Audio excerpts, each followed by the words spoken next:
Hey guys, Jake Breen here, Team UtahCribs. We're wrapping up 2025, and you all know one of the most common questions I get is, how is the market? Well, at the end of 2025 here, I want to give you an idea of where the Salt Lake City real estate market is at. There's always a few factors I go over when we're talking about the market. Agents often say it's good or it's bad or it's a buyer's market or it's a seller's market. But here are the factors that you really need to understand. First, let's talk pricing.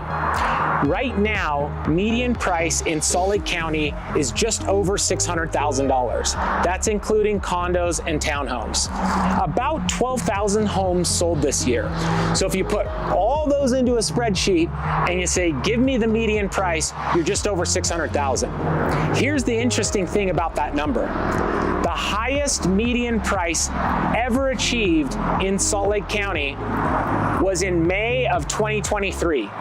And here we are at the end of 2025, and median price is within 1% of what it was in May of 2023. Another way to say that is, our local market in Salt Lake City has not crashed. Despite high interest rates, our market has withheld that environment, and pricing is currently only 1% off of the all-time high price ever achieved in Salt Lake. The second thing we got to talk about when we talk about how the market is inventory. It is true that inventory has grown. I like to look back to the Great Recession when I talk about inventory. If you remember, our market, as well as the national market, really crashed starting late 2008. And we were in what's called now the Great Recession from 2008 to 2012. At that time, we got to a point that over 10,000 homes were for sale in Salt Lake County. And in November of 2008, only 444 homes sold. So we had over a 2-year supply at that time.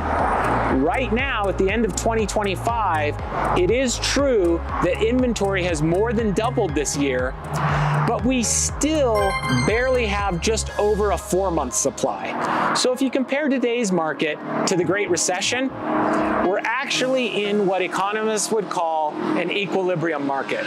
Not a buyer's market, not a seller's market, but a pretty fair market.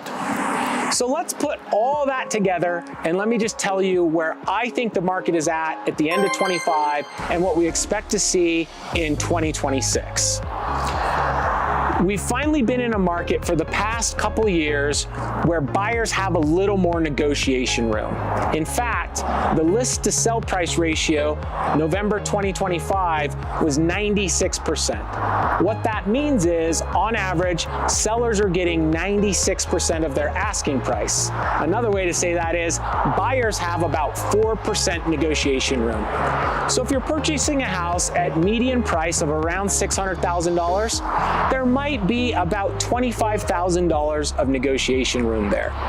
The other thing we're seeing that we haven't seen for about a decade is sellers are more willing to negotiate on repairs. Once you go under contract, we're seeing sellers either doing repairs to the home that you find during the inspection or giving a credit for repairs. The last thing we're seeing a little more common in this market is sellers being pliable to a different timeline. And what I mean by that is, we're often seeing sellers being willing to lease back the property if you close and give them a little extra time. We're seeing sellers give leniency on timeframes to get your loan. It's not the cutthroat days where inventory was less than a 1-month supply and sellers were getting full price or more. They were giving no repairs and they were giving no concessions. In today's market, we're seeing sellers negotiate, we're seeing them give concessions, and we're seeing them do repairs. But it's not as drastic as people think. Based on the data, you've got about a 4% negotiation window on purchase price, and you might be able to get, depending on the value of the property, somewhere between $5,000 and $20,000 negotiating repairs. That's in general. Overall, what do we expect to see in 2026? Well, I know interest rates is the big talk, and lenders have been saying for years they expect them to go down. They have come down off of the all-time highs of the last 3 years by about 1%. Today's interest rates, we're seeing people close in the high 6% range. Most experts I talk to expect to see that trickle down another half to a full 1%. I believe if we see interest rates in the 5% range, even 5.9, then we're going to see a very robust market in spring.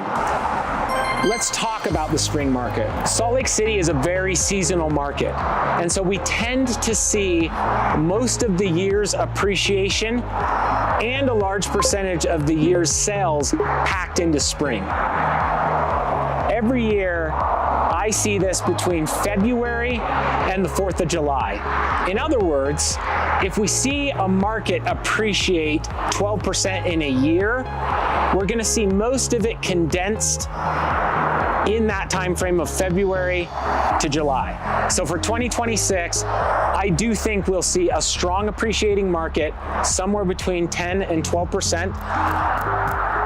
And I think that we'll see most of that appreciation condensed in those months. If you wait to purchase in the next 6 months, a median price home will likely cost you about $30,000 to $50,000 more than it would right now. So I believe your best buy window, with inventory being just over a 4-month supply, interest rates having come down about a full percent, negotiation room being about 4%, and seeing that in the next 6 months, we will have appreciation occur, you're going to save somewhere between $30,000 and $50,000 to purchase between now and February versus spring to summer of 2026. So right now really is your best time to make a purchase.